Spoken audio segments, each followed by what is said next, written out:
This is Gainesville, Florida, an unsuspecting town that was about to be changed forever. What follows will be the darkest moments in Gainesville's history. In the fall of 1990, as students at the University of Florida prepared to begin a new semester, a quiet threat loomed in the shadows. Danny Rowling, a troubled drifter, had set up a hidden campsite in the woods behind the university. From this secluded spot, he would embark on a series of tragic events that would forever change the lives of many. On August 24th, the calm of Gainesville was shattered. Rowling had slipped into the apartment of two University of Florida freshmen, Christina Powell and Sonia Larson. Both young women just beginning their college journey became his first victims in Gainesville. The details of their death shocked the community and marked the start of a dark chapter in the town's history. The following day, Rowling struck again. This time, his target was Krista Hoyt, a student at Santa Fe Community College. When authorities later discovered her, the scene was so deeply disturbing, leaving investigators and the community struggling to comprehend the severity of what had just happened. On August 27th, Danny Rowling surfaced once more. This time, he entered the home of two 23-year-old University of Florida students, Manuel and Tracy. Manuel, a former high school football player, fought back against the attacker. But tragically, both he and Tracy were unable to escape the violence that had descended upon their home. This final act of violence brought the total number of victims to 5. Welcome. I'm John Cordray, a licensed mental health therapist, and I will be providing my analysis of Danny Harold Rowling, aka the Gainesville Ripper. These events would eventually inspire the creation of the movie franchise Scream. This is Inside Killer Minds.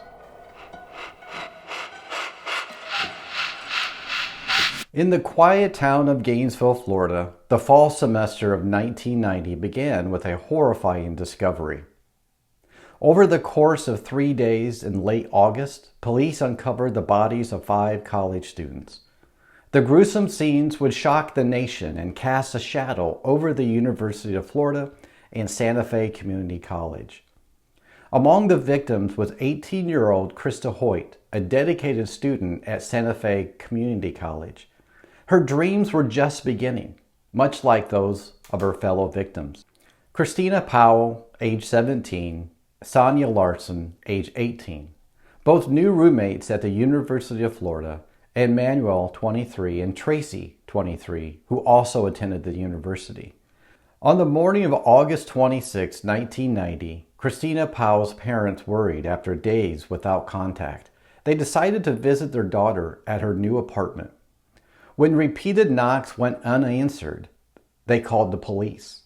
When officers arrived and forced entry into the apartment, inside they found a scene out of a horror movie. Special Agent Don Maines, the special agent on the case, said, when they entered the room, they discovered Sonia Larson's body on the bed, brutally stabbed.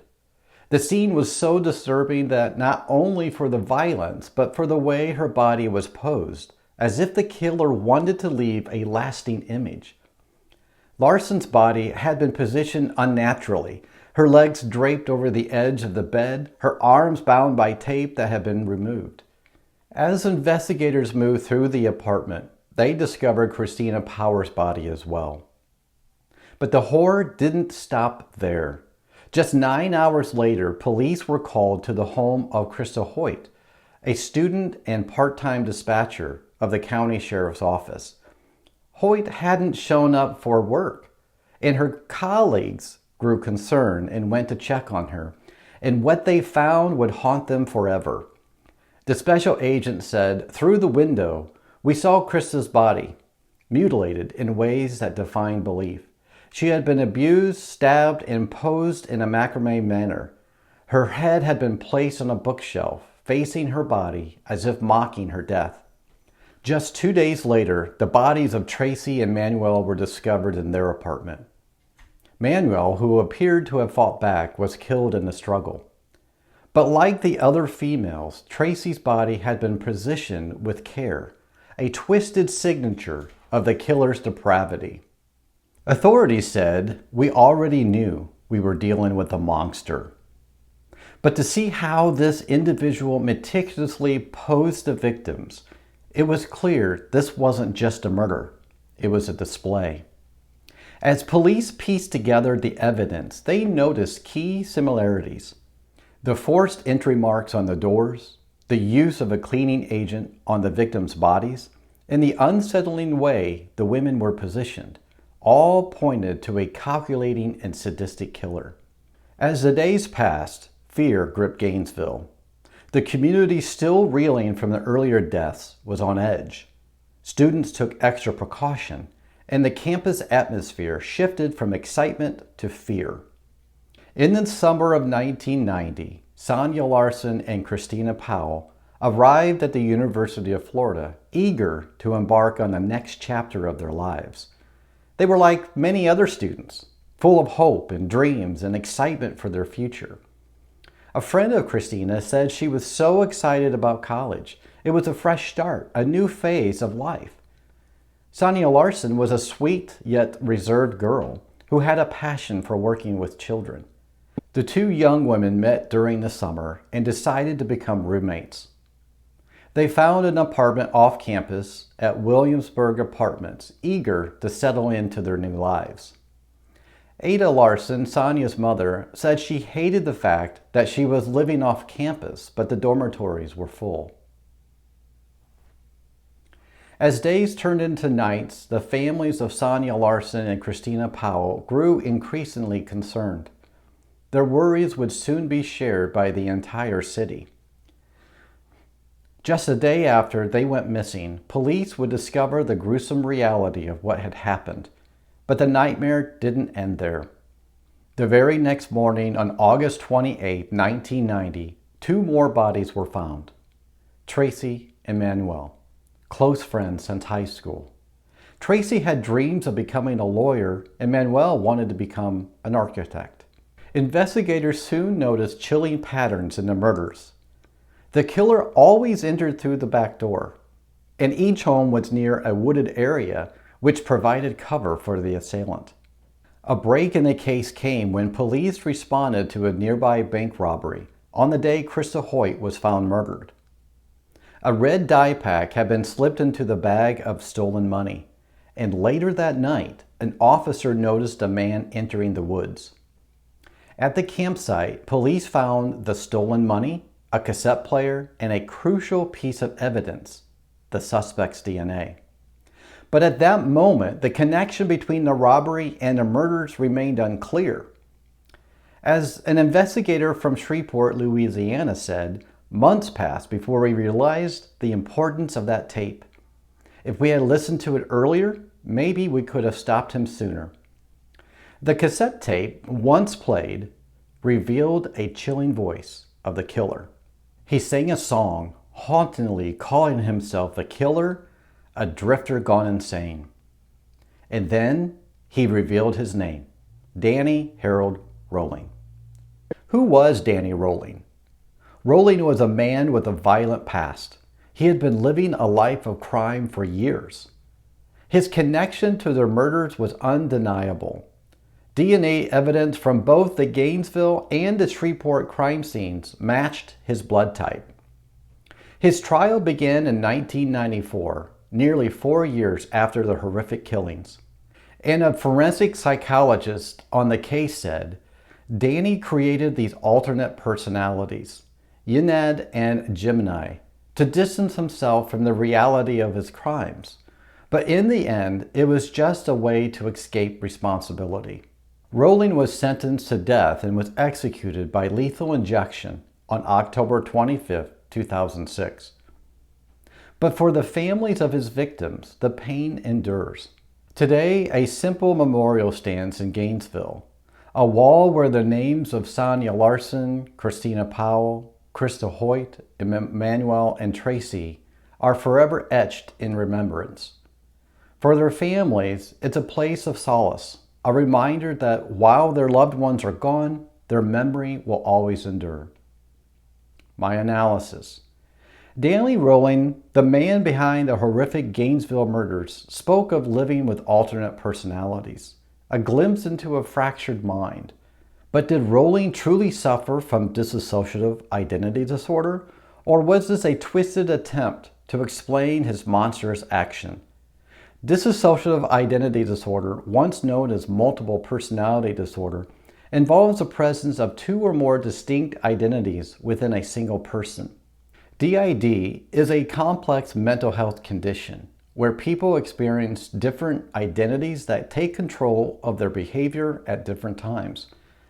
Each personality may have its own history, traits, and preferences, creating a fragmented sense of self.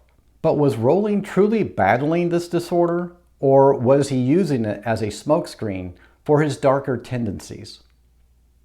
Rolling claimed to have two alternate personalities, Ynyad, and a reflection of his darker self, and Gemini, a more sinister entity that he blamed for his most violent acts.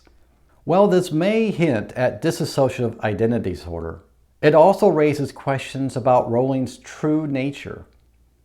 Dissociative identity disorder is often linked to severe trauma, usually from early childhood. The mind creates these alternate identities as a coping mechanism. However, in Rolling's case, we can't be certain if his claims were genuine or a strategic attempt to evade responsibility for his crimes. Regardless of whether Rolling suffered from dissociative identity disorder, one thing is clear. He was a psychopath, a person devoid of empathy, remorse, or compassion. Someone who has found pleasure in causing pain and destruction. For Rolling, killing wasn't just a compulsion, it was a form of entertainment. His lack of empathy, his cold and calculated nature all point to a man who relished in the suffering of others. As a therapist, I know the trauma that Rolling inflicted on the friends and families of his victims is unimaginable. Healing from such horrific violence is a long and painful process. But my hope is that over time, they can find peace and continue to heal.